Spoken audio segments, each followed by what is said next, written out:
Success. అసలు success అంటే ఏంటి? మనం నిన్నెక్కడున్నాం, ఈరోజు ఎక్కడున్నాం.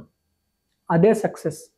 మరి ఒక మామూలు రేడియో మెకానిక్‌గా తన ప్రయాణాన్ని మొదలుపెట్టి, కేవలం యూట్యూబ్‌లో మాత్రమే కాదు, ప్రపంచంలోని లీడింగ్ ఆడియో ప్లాట్‌ఫార్మ్స్ అన్నిటిలో మన భారతదేశానికి హిందూ ధర్మాన్ని ముందుకు తీసుకెళ్లే విధంగా, మరీ ముఖ్యంగా రామతత్వాన్ని ముందుకు తీసుకెళ్లే విధంగా ఎన్నో భక్తి పాటల్ని, ఇంకెన్నో జానపద గేయాల్ని మన ప్రపంచం నలుమూలల అమెరికా వరకు కూడా ఆయన తీసుకెళ్లారు. ఆయన అభిరుచిని తీసుకెళ్లారు. ఎన్నో అడ్డంకులొచ్చినా గూడా తన సంకల్ప బలంతో ఈ ప్రయాణాన్ని సక్సెస్‌ఫుల్‌గా సాగిస్తున్నారు. ఆయన ఇంకెవరో కాదు, నన్నా రవిబాబు గారు. మన కొత్తగూడెం మండలం రేగళ్ళ గ్రామంలో పుట్టి, పెరిగి ఈరోజు ఈ స్థాయి వరకు వచ్చి, ఇంకా మరింత ముందుకు వెళ్ళే దిశగా ఇంకెన్నో అడుగులు వేస్తున్నారు. సో, ఆయనతో ఒకసారి మాట్లాడదాం. నమస్తే సార్. నమస్తే అండి. ఆయన ఇప్పుడు మనతో పాటు ఉన్నారు. ఆయన సతీమణి గారు కూడా మనతోనే ఇక్కడ స్టూడియోలో ఉన్నారు. వారిద్దరితో ఒకసారి మాట్లాడి, ఆయన జీవితంలో జరిగిన కొన్ని ముఖ్యమైన విషయాల గురించి మనం ఇప్పుడు మాట్లాడి తెలుసుకుందాం. నమస్తే సార్. నమస్తే అమ్మ. నమస్తే అండి. ముందుగా సుమన్ టీవీ వారికి నమస్కారాలండి. మమ్మల్ని ఈరోజు ఈ స్టూడియోకి తీసుకొచ్చి మా ఇంటర్వ్యూ అడిగి మమ్మల్ని 10 మందికి పరిచయం చేస్తున్నందుకు మాకు చాలా ఆనందంగా ఉంది. మాకు యూట్యూబ్ ఛానల్ ఉన్నా కూడాను సుమన్ టీవీ వారి ఇలా ఎక్కడో ఉన్న టాలెంట్ను బయట ప్రపంచానికి తీసుకునే ప్రయత్నం చాలా గొప్పది. మేము కూడా దీనికి సహకరిస్తాం. సో సార్, ఇప్పుడు అసలు ఫస్ట్ మీ ప్రయాణం గురించి మాట్లాడుకునే ముందు అసలు మీ బాల్యం గురించి, మీ పర్సనల్ లైఫ్ గురించి ఒకసారి మాట్లాడుకుందాం సార్. అసలు రేగల్ల గ్రామంలో మీరు పుట్టారు, అది మనకు తెలుసు. సో అసలు తర్వాత మీ ఎడ్యుకేషన్ కానీ, అసలు మీ బాల్యం గురించి ఏదైనా కొంచెం చెప్పండి సార్. మాది ఒక మధ్యతరగతి కుటుంబం అండి. మా నాన్నగారు టైలరింగ్ చేసేవారు. అంటే మాకు ఎప్పుడు పని చేస్తేనే మా నాన్నగారు మాకు ఆ రోజు తినడానికి తిండి ఉండేదన్నమాట. మాకు ఆస్తులు కానీ ఏమి లేవన్నమాట. అలాంటి స్టేజ్లో మా నాన్నగారు మిషన్ కుట్టుకుంటూ మమ్మల్ని పోషించుకుంటూ ఉండేవారు. ఈ క్రమంలో మేము మైలారమ్మ వెళ్ళాము. అక్కడ అంటే మేము ఫస్ట్ క్లాస్ నుంచి 5వ తరగతి వరకు రేగలలో చదువుకున్నాం. మేము రేగల నుంచి మైలారం వెళ్ళాం అన్నమాట. అక్కడ ఉన్న క్రమంలో మమ్మల్ని ఏంటి అంటే, మా నాన్న ఏదో మా పిల్లల్ని చదివించాలా, పెద్ద స్థాయికి తీసుకెళ్లాలని కోరిక వాళ్ళకు ఉండేది. కానీ వాళ్ళకున్న స్తోమతలో మమ్మల్ని చదివించలేక 10th క్లాస్ వరకే చదివించారు. అంతటితో మేము ఆగిపోయాం అన్నమాట. అక్కడ మాకు టైలరింగ్ నాన్నగారు చేస్తారు కాబట్టి మేము కూడా టైలరింగ్ నేర్చుకున్నాము. నేర్చుకున్న క్రమంలో ఒక డాక్టర్ గారు మాకు ఒక సలహా ఇచ్చారు. మీరు టైలరింగ్ చేస్తే ఇలానే ఉంది మీ జీవితం మధ్యతరగతిగానే, మీ పిల్లల జీవితాలు కూడా ఇలానే ఉంటాయి. మీరు ఏదన్నా వర్క్ నేర్పిస్తే వీళ్ళు ఇంకా బాగుంటారు కదా, మంచి స్టేజ్కి వెళ్తారంటే, మాకు తెలిసిన వాళ్ళు ఎవరూ లేరండి, మీకు ఎవరైనా తెలిసిన వాళ్ళు ఉంటే తీసుకెళ్ళి కొత్తగూడెంలో పరిచయం చేయండి అని చెప్పారు. అప్పుడు రేడియో మెకానిక్గా అక్కడ నేర్చుకోవడానికి ఫస్ట్ నేను అక్కడికి వచ్చాను. ఒక 2-3 సంవత్సరాలు రేడియో మెకానిక్గా నేర్చుకున్నాను. నేర్చుకున్న క్రమంలో రేడియో మెకానిక్ వచ్చిన తరువాత ఒక షాప్ ముందు ఒక చిన్న టేబుల్ పెట్టుకొని, ఆ టేబుల్ కొనడానికి మా అమ్మగారు ఇచ్చినది ₹250 నా జీవితంలో ఫస్ట్. మా అమ్మగారు ఇచ్చినది ₹250తో నా జీవితం స్టార్ట్ అయిందండి. ఆ టేబుల్ కొనుక్కొని ఒక రేడియో మెకానిక్ జీవితం స్టార్ట్ చేశాను ఫస్ట్. అలా 2-3 సంవత్సరాలు 4 సంవత్సరాలు గడుస్తున్న క్రమంలో మనం కూడా షాప్ పెట్టుకుంటే బాగుంటుంది అని ఒక ఆడియో సెంటర్ స్టార్ట్ చేసాం. అదే దుర్గా ఆడియో సెంటర్ ఫస్ట్ అన్నమాట. అది ఆ షాప్ పెట్టడానికి కూడా మా దగ్గర డబ్బులు లేవన్నమాట. ఒక ఫ్రెండ్ హెల్ప్తో మొత్తం ఫర్నిచర్ అవన్నీ చేశారు. కానీ అందులో క్యాసెట్స్ పెట్టడానికి కూడా మా దగ్గర డబ్బులు లేవన్నమాట. మా ఊర్లో వేరే ఒక అతను సీడీ పాయింట్ ఉంటే వాళ్ళ దగ్గర నుంచి ఒక 50 క్యాసెట్స్ తీసుకొచ్చి ఆ క్యాసెట్ షాప్లో, కొత్త షాప్లో పెట్టి ఓపెన్ చేశాము. అందులో ఫస్ట్ మా దగ్గర ఉన్న అమౌంట్ ఏంటంటే ₹900. ఆ ₹900తో నేను షాప్ మొదలు పెట్టానండి. ఫస్ట్ ఓపెనింగ్ అప్పుడు ఆ ₹900తో చెప్పిన క్యాసెట్స్ తోటి వచ్చిన వాళ్ళందరూ మనకి వాళ్ళ ఇష్టం వచ్చిన అమౌంట్స్ ఇచ్చారు. అలా నా జీవితం అక్కడి నుంచి స్టార్ట్ అయిందనమాట. సో అలా ఒక సీడీ షాప్ పెట్టారు. సో అప్పట్లో ఎక్కువ అంటే పెన్ డ్రైవ్స్ అంటే ఇప్పుడు మొత్తం అంతా ఆన్లైన్ అయిపోయింది, కానీ అప్పట్లో ఎక్కువ సీడీసే యూజ్ చేసేవారు, క్యాసెట్స్, సీడీస్. సో అంటే సీడీ షాప్ పెట్టారు. తర్వాత అంటే నెక్స్ట్ మళ్ళీ ఇంకా అక్కడే ఉండి మీరు ఆ షాప్ కంటిన్యూ చేసుకోవచ్చు కదా తర్వాత, మరి ఎలా ఇంట్రెస్ట్ పుట్టింది ఇందులో మీకు? అంటే రేడియో మెకానిక్ చేస్తూ షాప్ పెట్టాము. రేడియో మేకర్ మీద వచ్చిన డబ్బులతోటి ఆ షాప్ రన్నింగ్ అవుతుండేది. ఆ డబ్బులతోటి మేము ఇంకా ఏం చేస్తే బెటర్గా బాగుంటుంది, ఎలా చేస్తే బాగుంటుంది. ఇక్కడ ఇంకో విషయం ఏంటంటే, నాకు చిన్నప్పటి నుంచి టీవీలలో పేపర్లలో అందరు స్టోరీస్ వస్తూ ఉంటే నేను చదివి వినేవాడిని అనమాట. అప్పుడు ఏంటంటే డబ్బు ఉన్న వాళ్ళు కూడా ఎదగొచ్చు, డబ్బు లేని వాళ్ళు ఎదగొచ్చు అనేది కాన్సెప్ట్ ఆ పేపర్లలో టీవీలో వస్తున్నప్పుడు నా మైండ్లో చిన్నప్పుడే ప్రింట్ అయిపోయిందనమాట. అంటే మనం ఏదైనా చెయ్యొచ్చు, కానీ ఏంటంటే ఎలా చెయ్యాలి ఏంటంటే ఏదైనా ఒక ప్లాన్ చేసుకుంటేనే మనం చేయగలుగుతాం, లేకపోతే చేయలేము మనం అన్న ఆలోచన అనేది బలంగా ఎప్పుడు ఉండేది. ఆ క్రమంలో షాప్ నడిపిస్తూ ఏం చేసేవానంటే ఫస్ట్ చిట్టి వేసానండి. శ్రీరామ్ చిట్స్లో ఒక ఫ్రెండ్ వాళ్ళ మామయ్య గారు, మీరు నెలకు ఒక 500 రూపాయలు కట్టండి, 15 నెలలు 30 నెలలు 15,000 వస్తాయి మీకు, దానికి దేనికైనా ఫ్యూచర్లో ఉపయోగపడతాయనేవారు.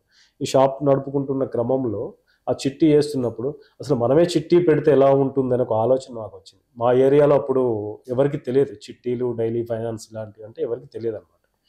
మా ఫ్రెండ్స్ అందరినీ కూడబెట్టి ఒక 10 మెంబర్స్ అందరం నెలకు ఒక 500 రూపాయలు ఇస్తే 5,000 అవుతాయి. అది ఎవరైనా పాడుకుంటే మీరు తీసుకోవచ్చు, కానీ మీరు కట్టేది నెలకి ఒక 500 కడతారు మీరు అని చెప్పాను. ఇదేదో బాగుంది మాకు, అది నువ్వే చెయ్యి అని చెప్పాను. ఫస్ట్ అందరు ఫ్రెండ్స్ అందరినీ జమ చేసి ఒక 10 మెంబర్స్ అయ్యారనమాట. 5,000 వచ్చాయి. ఈ 5,000లో ఫస్ట్ ఈ అమౌంట్ నేను తీసుకుంటాను వాళ్ళకి చెప్పాను. ఫస్ట్ తీసుకోమని చెప్పారు వాళ్ళు. ఈ 5,000 తోటి నేను క్యాసెట్స్, సీడీస్ అన్నీ తీసుకొచ్చి నా షాప్లో పెట్టుకున్నాను ఫస్ట్. సెకండ్ చిట్టి ఏం చేశారంటే పాటలాగా పెట్టేసి వాళ్ళు తీసుకోవటం మొదలుపెట్టారు వాళ్ళు. ఈ 5,000 నా లైఫ్కి చాలా ఉపయోగపడ్డాయి. ప్లస్ మన షాప్ డెవలప్మెంట్ అవుతుంది, ప్లస్ వీటిని రిపేర్ చేసుకుంటున్నాను. ఈ క్రమంలో డైలీ చిట్స్ ఉండేది, ఇంకొక 5,000 చిట్, ఇంకొకటి 5,000 చిట్, అట్లా 2-3 చిట్స్ పెట్టాము. అట్లా మనకు సెకండ్ మంత్లో ఏమైందంటే 5,000 వచ్చాయి. ఈ 5,000 రూపీస్ని మళ్ళీ ఏం చేసేవాడిని, ఒక 5గురికి మనము ఇచ్చేవాళ్ళం వేవేకి. అంటే మీరు రోజుకు 10 రూపాయలు కట్టండి మీకు ఇస్తామని చెప్పి, ఇది కూడా బాగుందని చెప్పేసి వాళ్ళు అక్కడ ఆ ఊర్లో వాళ్ళకి అందరికి ఇస్తూ, ఇక్కడ నేను daily finance, chits, shop develop చేసుకుంటూ ఒక 5 ఇయర్స్లో కొంచెం బెటర్గా నా లైఫ్ బాగుంది. ఈ క్రమంలో పెద్దమ్మ తల్లి అంటే మా పాల్వంచ ఏరియా, అంటే ఈ కొత్తగూడెం, పాల్వంచ ఈ చుట్టుపక్కల చాలా ఫేమస్ అనమాట. అయితే అప్పుడు చరిత్రలు వచ్చాయి మనకి, రమాదేవి చరిత్రలు అంటే అప్పట్లో చాలా ఫేమస్ అనమాట క్యాసెట్స్. మా షాప్లో ఇవి కొన్ని వేల క్యాసెట్స్ అమ్ముతూ ఉండేవాళ్ళం.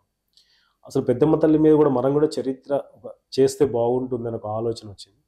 పెద్దమ్మ గుడి దగ్గరికి వెళ్ళి వాళ్ళ దగ్గర నుంచి ఒక హిస్టరీ తీసుకున్నాం, చరిత్రను తీసుకొని మైబాద్ లలితా రేడియోస్ డి వినోద్ అని ఉంటాడు, ఆయన చాలా సపోర్ట్ చేశారు.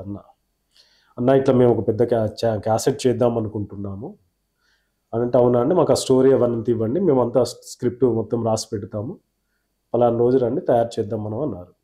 అలా ఫస్ట్ క్యాసెట్ పెద్దమ్మ తల్లి మీద మేము క్యాసెట్ రిలీజ్ చేసాము. అమ్మవారి ఫస్ట్ క్యాసెట్ రిలీజ్ చేసాం, సెకండ్ క్యాసెట్ రిలీజ్ చేసాం, థర్డ్ క్యాసెట్ రిలీజ్ చేసాం. ఈ క్రమంలో భద్రాచలం ఒక ఆలోచన వచ్చింది. అది ఇక్కడ ఒక విషయం చెప్పాలి మీకు. భద్రాచలం ఏంటంటే మా చిన్నతనములో 30 ఇయర్స్ బ్యాక్ మేము రేగల గ్రామం నుంచి ఆ ఫ్రెండ్స్ అందరం కలిసి ఆటోలో మేము భద్రాచలము ముక్కోటి చూడటం కోసం వెళ్ళేవాళ్ళం. ఆడ తెప్పోత్సవం అవన్నీ చూసేవాళ్ళం, తెల్లారుజామున ద్వారదర్శనం చూసేవాళ్ళం. రాముడి రూపం ఎలా ఉంటుందో తెలియదు, ఆ విగ్రహాల లోపల ఎలా ఉంటాయో నాకు తెలియదు. కానీ ఏంటంటే ఫుల్ రష్ ఉండేవాళ్ళు, మేము లోపలికి వెళ్ళకపోయేవాళ్ళం. కానీ విఐపీస్ వీళ్ళందరూ కూడా ఏంటంటే వాళ్ళు వెళ్తూ ఉండేవాళ్ళు, మిగతా వాళ్ళు లైన్లో వెళ్ళాలంటే చాలా టైం పట్టేది. ఎప్పుడు కూడా ఆ గేట్ దగ్గర కొబ్బరికాయ కట్టేసి దండం పెట్టుకొని వెళ్ళేవాళ్ళం. ఆ క్రమంలో ఒకసారి మేము వెళ్తున్న క్రమంలో ఒకసారి రాముడికి, స్వామి నీ రూపం ఎలా ఉంటుందో తెలియదు, నువ్వు ఎలా ఉంటావో తెలియదు, నేను నీ దగ్గరకు ఒక విఐపీలా రావాలి అని మొక్కుకొని కొబ్బరికాయ కొట్టేసి నేను వచ్చేసానండి. అలా జరిగి ఒక 15-20 సంవత్సరాలు గడిచిపోయాయి. ఏ రోజైతే నేను రాముడు ఆ సంకల్పం నాది గొప్పదో, మరి ఆ రాముడు నాకు ఆ దీవెనలు అందించాడో నాకు తెలియదు. పెద్దమ్మ తల్లి క్యాసెట్ చేస్తున్న క్రమంలో భద్రాచలం మీద కూడా క్యాసెట్ చేస్తే బాగుంటుంది అని ఒక ఆలోచన వచ్చింది. అప్పుడు మేము ఈవో గారి దగ్గరికి వెళ్ళి, మేము సార్కి ఇట్లా క్యాసెట్స్ ఇవాళ చేద్దాం అనుకుంటున్నామండి అని అడిగాము. వాళ్ళు మేమే చేద్దాం అనుకుంటున్నాడు, మీరు చేస్తారంటే చేయండి అని పర్మిషన్ ఇచ్చారు. ఫస్ట్ టైం ఉమ్మడి ఆంధ్రప్రదేశ్లో ఉన్నప్పుడు, తెలంగాణ ఆంధ్రప్రదేశ్ కలిసి ఉన్న క్రమంలో ఫస్ట్ వీడియో 2004లో భద్రాచలము, పర్ణశాల, శ్రీరామగిరి ఈ 3 టెంపుల్స్ మీద వీడియో షూట్ చేసి భద్రాచల క్షేత్ర దర్శనకు సీడీ రిలీజ్ చేసామండి మేము. ఫస్ట్ సీడీ అనమాట. అవును అవును ఇప్పుడు యూట్యూబ్ లో అందరూ మనకి టెంపుల్ టూర్స్ అని టూర్స్ చేస్తున్నారు. అవును మీకు ఇంటి జరిగి 20 years అవుతుంది సార్. అవును 20 years, దాదాపు 20 years. మీరు అది విజువల్స్ చూపించాలి అనుకున్నారంటే థాట్ రావడమే అసలు గ్రేట్. నా థాట్కును నేను అనుకున్న దానికి ఏంటంటే ఫస్ట్ ఏ రోజైతే నేను స్వామివారికి నీ రూపం ఎలా ఉంటుంది ఏం తెలియదు స్వామి, ఒక విఐపిలో నీ దగ్గరికి ఎలా రావాలని ఆ రోజు అనుకున్న నా సంకల్పం గట్టిదేమో.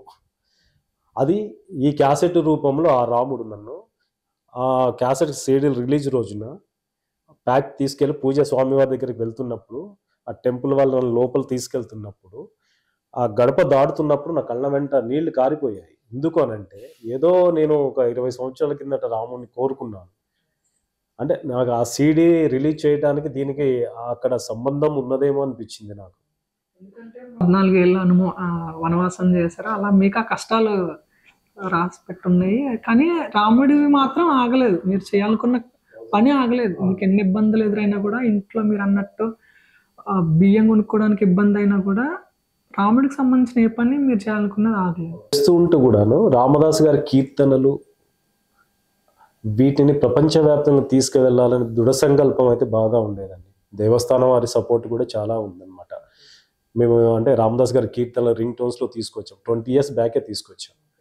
అంటే ఇవి పాటలు నా గోల్ ఏంటంటే ఎవరి ఫోన్ మోగినా కూడా రింగ్ టోన్గా అవతల వాళ్ళు అలో అనే బదులు శ్రీరామ అనే పాట వినాలి, రాముడి పాట ప్రపంచవ్యాప్తంగా వినిపించాలి, అందరూ వినాలి అని చెప్పి ఈ ప్రయత్నం చేయడానికి హైదరాబాద్ కొన్ని వందల సార్లు తిరిగానండి. అంటే నాకు ఎక్కడికి వెళ్ళాలో తెలియదు, ఏమో తెలియదు, కానీ తెలుసుకోవడానికి ప్రయత్నం మాత్రం చాలా చేశాను.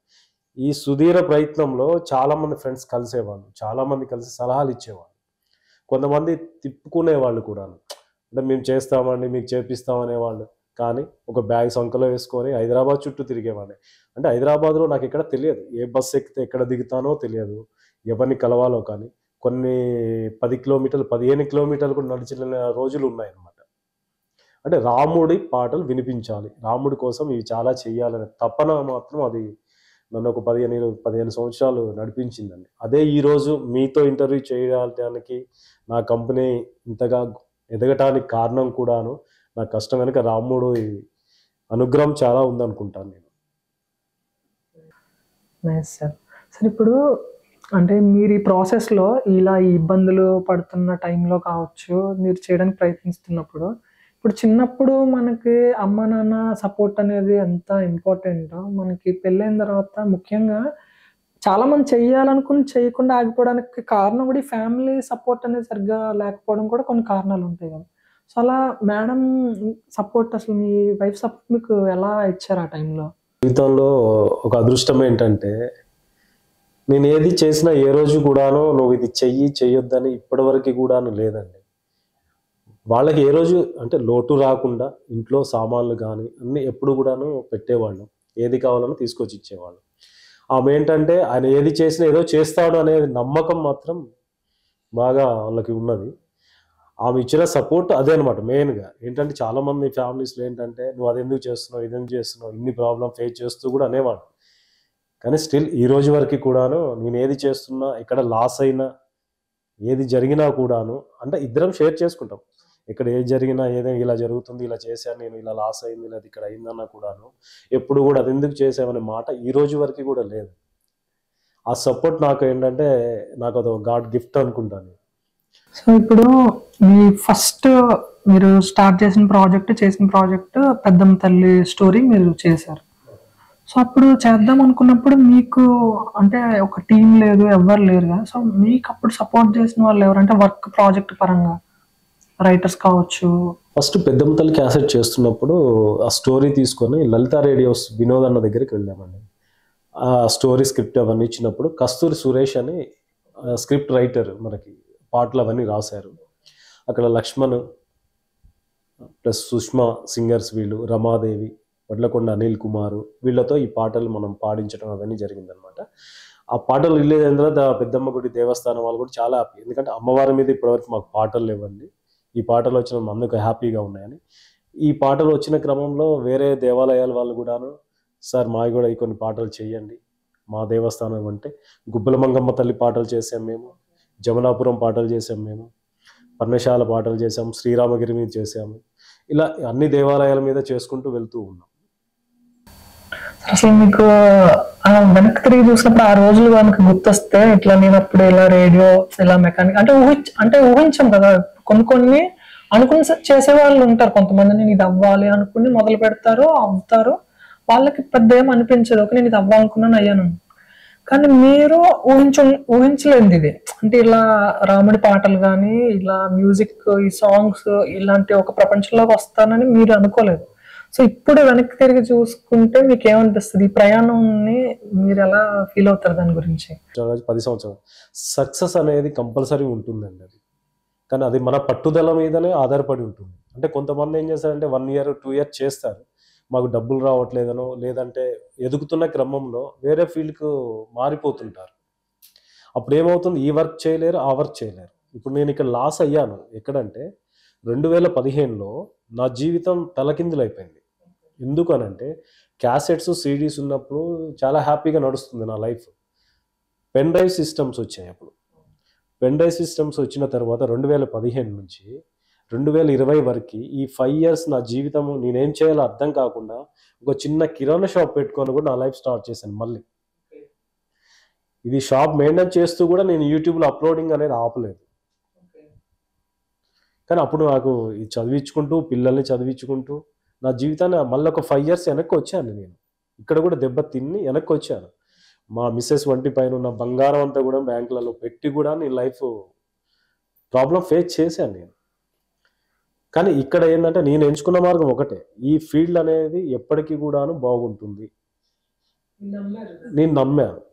నాకు ఈ ప్రపంచం తప్ప వేరే తెలియదండి. ఎందుకంటే నాకు పెట్టుబడి పెట్టడానికి డబ్బులు లేవు, మనని చూసి ఎవరు డబ్బులు ఇవ్వడానికి ముందుకు రారు.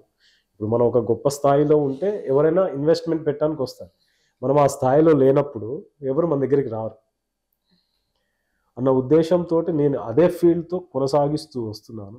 కానీ యూట్యూబ్ అనేది ఎప్పటికీ కూడా, ఇప్పుడు కాదండి రాబోయే కాలానికి కూడాను డిజిటల్ మార్కెట్ అనేది ఎప్పటికీ ఉంటుంది.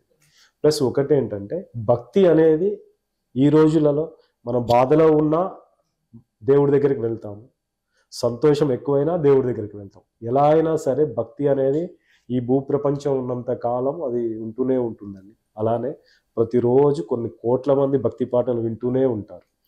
ఆ పాట మంచి నచ్చింది అనుకోండి, ఇంకో 10 మంది షేర్ చేస్తారు, ఇంకో 10 మంది షేర్ చేస్తారు. అంటే మనం చేసే ప్రాజెక్ట్గా వర్క్ కానీ ఏదైనా సరే మన నమ్మకం ఉంటే ఏ రోజైనా ఆ స్థాయికి అనుకున్న దానికి వెళ్తామండి. మేడం ఇప్పుడు అంటే సార్ చెప్తున్నారు ఒక్కొక్కసారి ఇంట్లో రైస్ కొన్నాను కూడా ఇబ్బంది అని. ఇప్పుడైతే 2015లో చాలా తర్వాత ఇబ్బంది పడ్డాము. గోల్డ్ కూడా తీసుకెళ్ళి పెట్టి ఆ డబ్బులతో మళ్ళీ చేయాల్సి వచ్చింది. ఆ టైంలో అంటే బయట సార్కే ఏం చేయాలనుకున్నారు కాబట్టి ఆయనకు ఒక క్లారిటీ ఉంటుంది, మీతో డిస్కస్ చేస్తారు. కానీ ఎక్కడో ఫ్యామిలీ ఇంట్లో చూసుకోవాల్సినవి, మీరు కొన్ని బాధ్యతలు పిల్లల్ని చూసుకునేవి ఉంటాయి. ఆ టైంలో మీకు ఎలా అనిపించేది అసలు? నేను అలానే ఇప్పుడు అనుకోలేదండి. వారు చేస్తానంటే నేను చేయమనేదాన్ని, ముందుకి వెళ్ళమని చెప్పేదాన్ని, ఏది ఎక్కడ ఆఫ్ చేయొద్దు వెళ్ళమనేదాన్ని.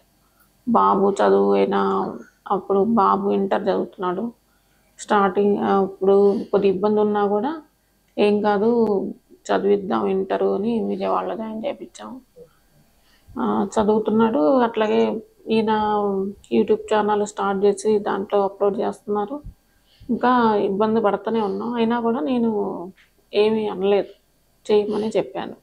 అంటే యాక్చువల్గా మీకు సపోర్ట్ చేయాలన్నా కూడా మీ రిలేటివ్స్లో కావచ్చు, అంటే మనం ఇంట్లో ఎంత స్ట్రాంగ్గా ఉన్నా కూడా బయట మన చుట్టాలు ఏమనుకుంటారు అనే దాని మీద ఎక్కువ మంది ఆగిపోతారు. ఎక్కువ మంది ఆగిపోయేది అక్కడ నుంచి చెప్పాలంటే. పక్కన అనేవారులే కానీ నేను అవన్నీ పట్టించుకునేదాన్ని కాదు అసలుకి. చెప్తా ఉండేవారు పక్కన కూడా, ఎందుకు వేరే దాంట్లోకి వెళ్ళొచ్చు కదా, ఈ ఫీల్డ్లోనే ఇంకా ఎందుకు ఇబ్బంది పడుకుంటా అని నేను పట్టించుకున్నాను. వాళ్ళ ఇంట్లో మీ పాటలు వినబడుతుంటాయి అంతే కదా సార్? ఆయన చేసే పని ఇక చేయనియాలని నాకు ఆలోచన ఉంది. సార్ ఇప్పుడు మీరు రాముడి పాటలు చాలా ముందు తీసుకెళ్లారు, బంజారా సాంగ్స్ కూడా చెప్పారు. మొత్తం అసలు ఏ టైప్స్ ఆఫ్ సాంగ్స్ మీకు అసలు మ్యూజిక్ అసలు ఫస్ట్ మ్యూజిక్ మీద ఇంట్రెస్ట్ ఎప్పుడు వచ్చింది సార్ మీకు? అదండి చరిత్ర అనే చెయ్యాలి అని అమ్మవారి పెద్దమ్మ తల్లి మీద అనుకున్నాం ఫస్ట్. అక్కడ నుంచి నాకు స్టార్ట్ అయింది. నిజంగా చెప్పండి, ఈ సంగీత ప్రపంచం గురించి కానీ సంగీతం గురించి కానీ మా ఫ్యామిలీలో ఎవరూ లేరు, ఎవరికి తెలియదు కూడా అసలు. ఇది మనం ఏంటంటే చెయ్యాలని తపనే తీసుకెళ్ళింది నన్ను. ఈ సంగీతం గురించే తెలియనప్పుడు మా మదర్ వచ్చి చదువుకోలేదు ఏమి, మేము చదువుకుంది 10th క్లాస్. మా ఫ్యామిలీ కూడా పెద్ద హయ్యర్ స్టడీస్ ఉన్న వాళ్ళు కూడా ఎవరు లేరు. కానీ ఏంటి అంటే మనం చెయ్యాలని ఒక ఆలోచన, పెద్దమ్మ తల్లి తర్వాత రాముడి చెయ్యాలి చెయ్యాలి అనే తపన, తర్వాత అన్ని దేవుళ్ళ గురించి ఆ స్టోరీస్ అన్నీ. అంటే ఏమిటంటే ఈ ప్రపంచంలో అండి ఎన్ని వందల కోట్ల రూపాయలు మనకు ఆస్తులు ఉన్నా ఏది ఉన్నా సరే, మనం ఏదైతే పని ఈ సృష్టిలో చేస్తామో మనం ఉన్నా లేకపోయినా మనం చేసిందే కనిపిస్తుందండి. డబ్బు అనేది కానీ ఏది కూడా కనిపించదు అనే ఒక నమ్మకం నాకుంది. అంటే ఇలా అది నేను ఫస్ట్ నుంచి ఈ రాముడి గురించి తెలుసుకున్న తర్వాత నాకు అనిపించింది అదనమాట, ఈ రాముడి గురించి చెయ్యాలి, ప్లస్ అన్ని దేవాలయాల స్టోరీస్ ఇవి ఇంకా ప్రపంచానికి తెలియచేయాలి, ఈ పాటలు రిలీజ్ చేసుకుంటూ వెళ్ళాలి మనం అనే ఒక గోల్తో చేసుకుంటూ వెళ్తున్నాం అన్నది. అదే నాకు ఈరోజు ఇక్కడ ఈ స్థాయికి తీసుకొచ్చింది నన్ను. ఇప్పుడు కోవిడ్ టైంలో 3 years బ్యాక్ కోవిడ్ టైంలో ఆల్మోస్ట్ అన్ని ఇండస్ట్రీస్ షట్ డౌన్ అయిపోయినాయి, ఎక్సెప్ట్ మెడికల్ ఇట్లాంటి 1-2 తప్ప. ఎంటర్టైన్మెంట్ ఇండస్ట్రీ కూడా చాలా వరకు షట్ డౌన్, అందరు ఇళ్లలోనే ఉన్నారు పెద్ద పెద్ద వాళ్ళతో సహా. సో మరి ఆ టైంలో మీరు ఎలా దీన్ని ముందుకు తీసుకెళ్లారు అసలు? ఆ టైంలో అదే అండి కిరాణా షాప్ పెట్టామని చెప్పాము మేము. ఆ షాప్ పెట్టు రన్నింగ్ చేసుకుంటున్న క్రమంలో ఇక టోటలీ ఆగిపోయింది. కానీ ఇక్కడ ఏంటంటే యూట్యూబ్ అనేది ఆగలేదు. టోటల్ ప్రపంచం మార్కెట్ అంతా తల్లకిందులైనా కానీ యూట్యూబ్ ప్రపంచం అనేది మాత్రం ఇంకా దాన్ని రేజ్ అయ్యింది, బాగుంది. ఇంకా అంటే డిజిటల్ మార్కెట్ అనేది ఏది వచ్చినా కూడా ఇది ఆగదండి.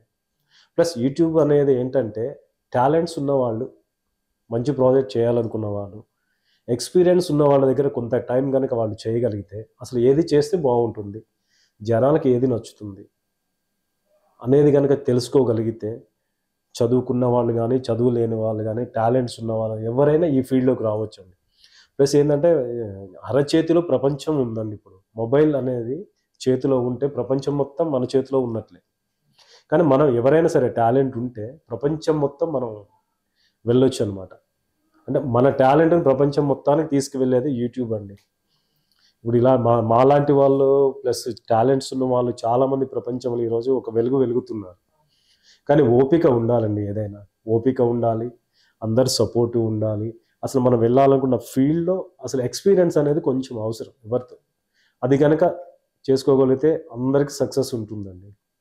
అండ్ ఇప్పుడు ఇన్ని ఇబ్బందులు ఎదుర్కొన్నారు కదా, అంటే పర్సనల్ లైఫ్లో కావచ్చు, ఫైనాన్షియల్గా కావచ్చు, చాలా స్ట్రగుల్స్ మీరు ఫేస్ చేశారు.